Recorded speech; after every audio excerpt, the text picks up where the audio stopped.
Season 2, a serial podcast about a man they would call Joe Millionaire, a rapist. A story of absolute perversion kneeling at the altar of the god oil, bathed in power, drugs, and slathered in sex. Thank you for listening to True Crime 49. Listener discretion is advised. Welcome to the bottom of the clouds. The cheap paper placemat at the diner shows the printed themes of Glacier standing strong-faced above waters flat and tranquil. A strong, healthy salmon blasts its way up into the rapids. A line of people going up over the pass and into the gold fields in Canada. And there's a picture of an old miner on bended knee next to the creek, looking down at the gold nuggets assuredly rising from the silt in his gold pan. And a world-class moose standing like a king, looking down on it all in the background, and in the sun-setting valley amongst beautiful massive peaks. An untouched glass of tap water has left a puffy ring and has smeared away the paper and the old miner's chest and part of his arm. Welcome to True Crime 49.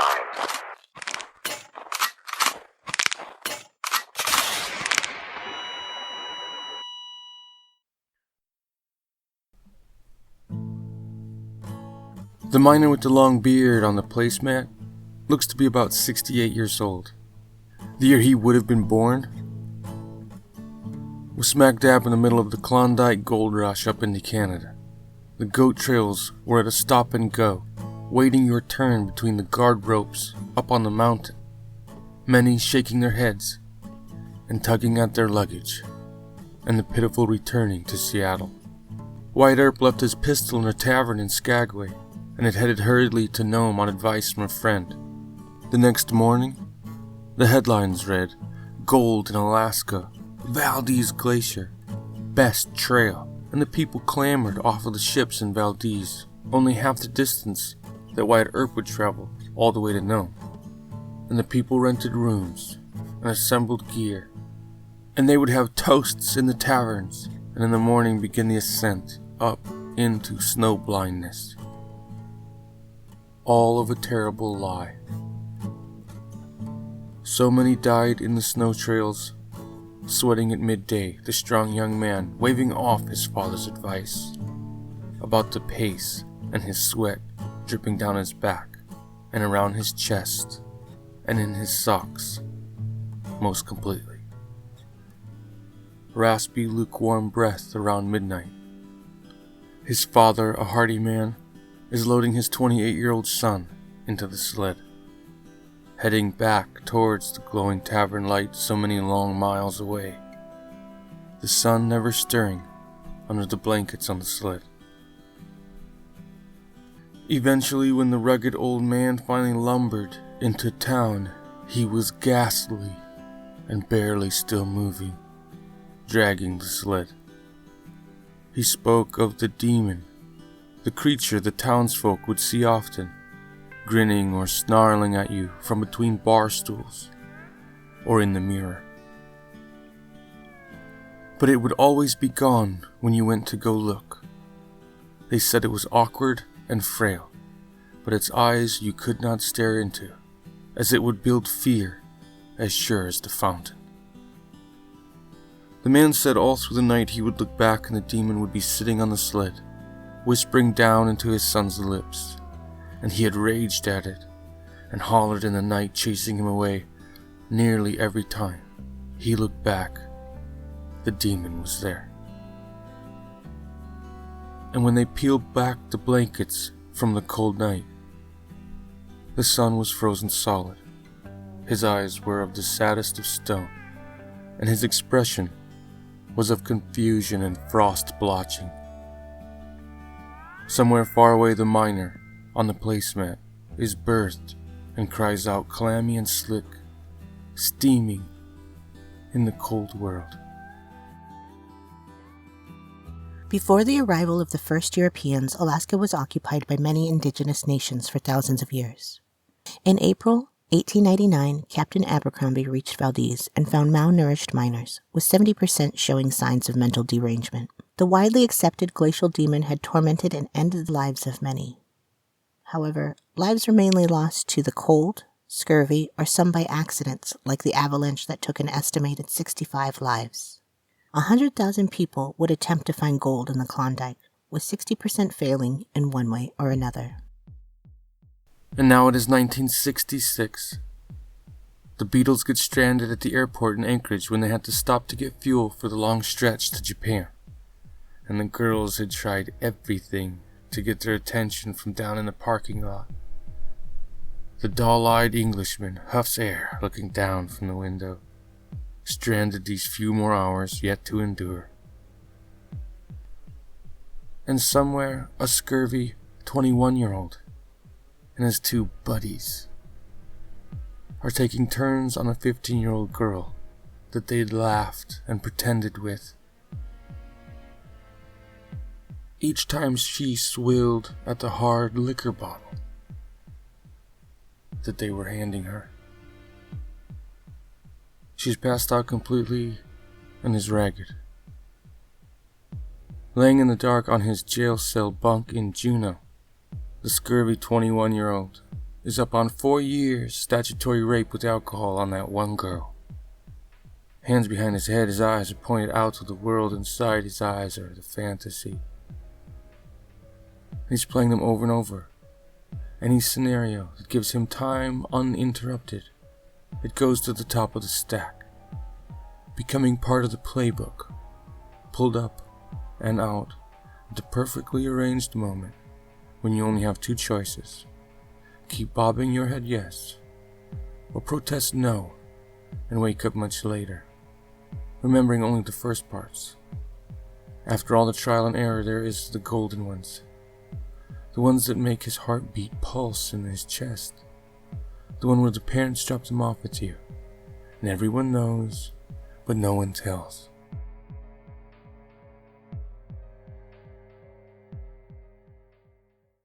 Joseph Franz Bohm was born in January 1944 in Munich, Germany, to Cecilia Bohm. Joe Bohm claims his father died in the war. His mother remarried and they all moved to Alaska in 1956. At 12, Joe soon had 3 new siblings in the last frontier. 10 years later, in his 20s, Joe and 2 other men were sentenced for the rape of 15-year-old Kathy Pringle. Court documents show Bohm had sexually assaulted another underage girl prior to young Kathy. 1989 in Valdez, heavy laden with oil, on this end of the pipeline, pumping that precious crude. It runs from the top of the world all the way down to the water's edge in Valdez. The towns had been drying up before 800 miles of 4-foot-wide pipe. 800 miles of surveyors and their measuring rods in their hand. The equipment operator squirting lube into the zerks, and the roustabout's check would make some married woman blush with her eyelashes at the numbers. And the insulators and the inspectors. 800 miles of Friday nights at the bars. The girls flock like birds, seed gathering on the floor even. It had happened so fast, the little nut and bolt company was sucking off life of a little blood vessel in the industries of pre-oil boom Alaska when it came across an artery. The pipeline was 800 miles that reshaped the culture of the state indefinitely. The little nut and bolt company shot out of it like a meteor, huge, pumping money, and every kind of part and tool specialized in the oil industry as they were building the last foot of the pipe. And now in a vacuum, many jobs dissolved when the pipeline was laid, and the air made all types of noises, howling, whispering, shushing you, and then a screech from up in the darkness of the pipe being filled with oil for the first time.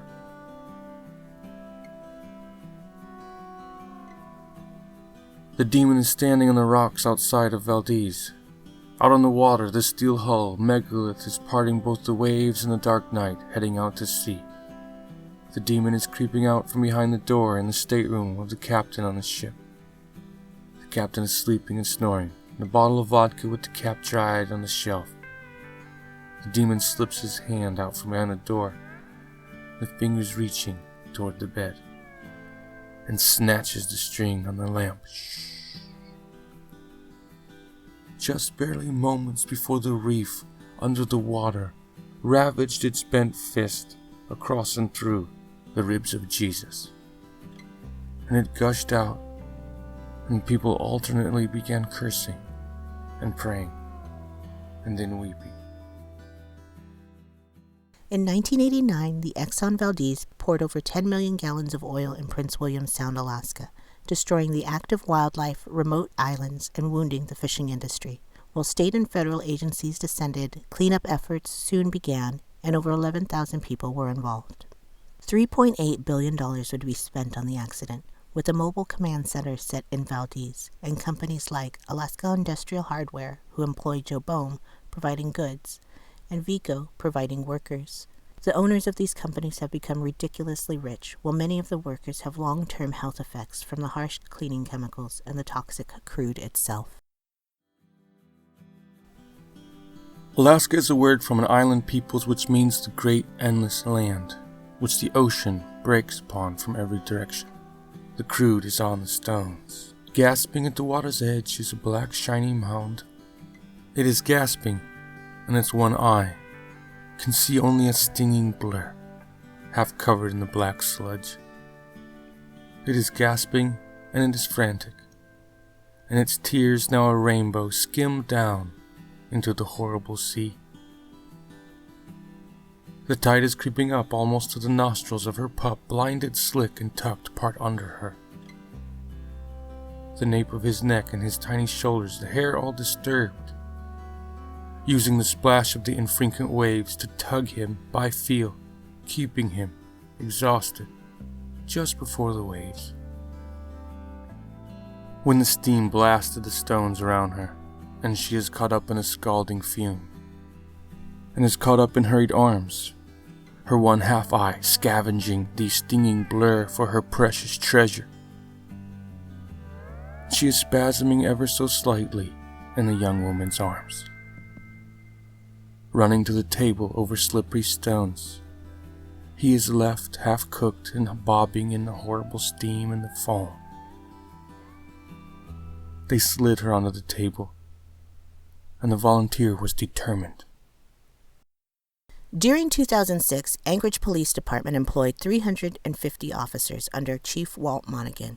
In previous episodes, we told of Ducassi, who stole $70,000 in cash and cocaine, and Rains and Shine with their $10 million busted drug ring. There were over 1,000 arrests that year for possession of drugs and 275 arrests for sale and manufacturing. He steps out of the ride and he squints up at the bright lights and the bright paint, lighting up the old Seward Highway parking lot like a giant flashy truck stop or a trucker's casino. The shit at the corners of his eyes kissed and pulled back slowly as he was blinking up at them. His keys jingled as he came up the walkway. Earlier than usual, he'd basically rolled right out of bed. The employees that were there stayed busy and stayed low on the horizon. He looked like he meant business. He looked disheveled, barely put together from some kind of an all-nighter, putting their tills in order as the sky outside was changing in the low angle of the sun. He was coming down and out from upstairs, walking a stern huff, but satisfied. The one guy was holding the door for him as he was walking out, a double wad of cash in a soft, heavy curve in his hand, opening it a bit. It starts to fan into 3 big chunks with beautiful feathers spanning in between them. Then he crams the peacock in his gaping coat pocket. And as his ride is pulling out onto the old Seward Highway, the doorman of this little nut and bolt shop still has his keys in the shiny glass door. He turns the key and gives it a sharp tug. The 2 guys look at each other and shrug their shoulders and roll their eyes. "Thanks for staying late, though." At least this time he was only here for 15 minutes. They laugh and say goodnight to each other and head home for the evening. The picture of an old sourdough Alaskan down on bended knee next to the sheet.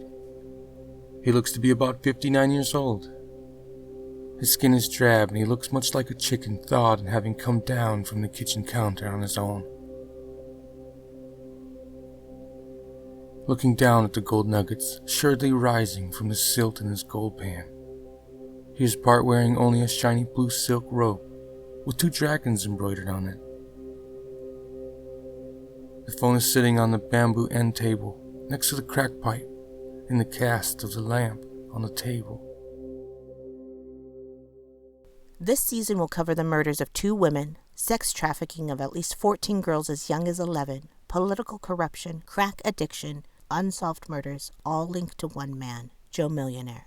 Much like Tom Cody seemed like an ordinary man, a pillar of Alaska's community, so seemed Joe Bone, who grew the iconic Alaska Industrial Hardware. Only his inner circle knew the depravity and perversion of Joe Millionaire. It's been a busy week, and the girls in the call center perk up this time when the girl on the other end is whispering and gasping into the phone that there's someone in the house and he's trying to hurt her. 300 Ocean View Drive. That's a $500,000 home. They race down and find a guy hiding in the dark in the downstairs bathroom clutching a screwdriver, and they find the 59-year-old in his own house, perplexed as they are rifling through his piles of homemade pornography. Gasping and clopping lips at breath as they are piling up crack in mounds on the table.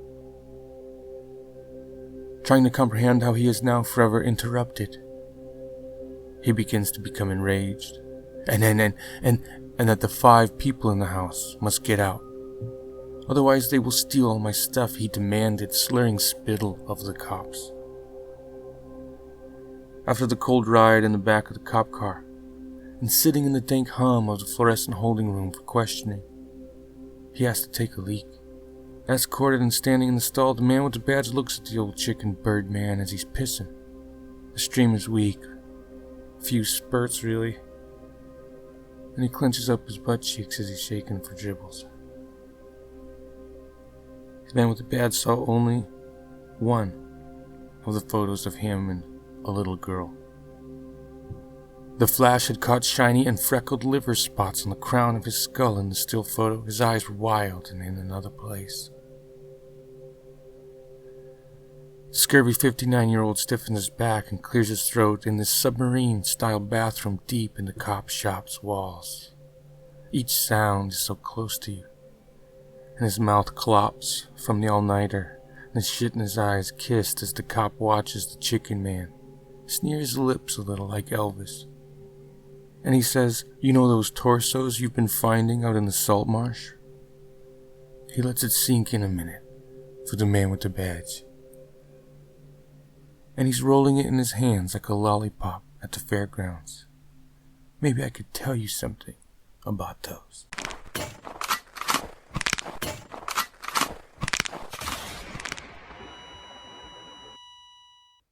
True Crime 49. Find us online at TC49 Podcast. See show notes for more information.